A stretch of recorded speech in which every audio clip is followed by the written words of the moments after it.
তো আমি তখন দেখে নিয়েছি আমাকে ভাই দাঁড়াতে হবে, আমার কিছু করা যাবে না।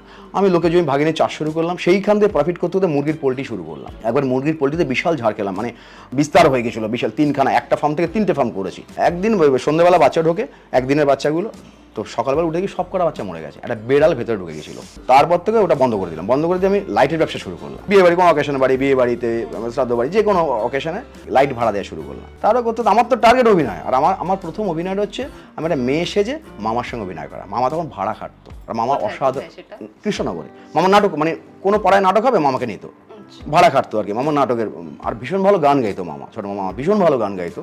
আর মামার সঙ্গে তখন থেকে আমার অভিনয়ের প্রতি একটা ইন্টারেস্ট। ওই মামার সঙ্গে প্রথম আমি, মাসি সাজিয়ে দিল, ছোটো মাসি, আমি মামার সঙ্গে প্রথম নামলাম স্টেজে একটা মেয়ের চরিত্র করতে, কারণ মেয়ে তখন পাচ্ছে না, আর মেয়ে পেলেও অনেক টাকা চাইছে, তা আমি করে দিলাম, ভালো হয়ে গেল ব্যাস। তারপরে স্বপ্ন দেখা, তারপরে রবীন্দ্র ভারতী, তারপরে শুরু, জার্নি শুরু।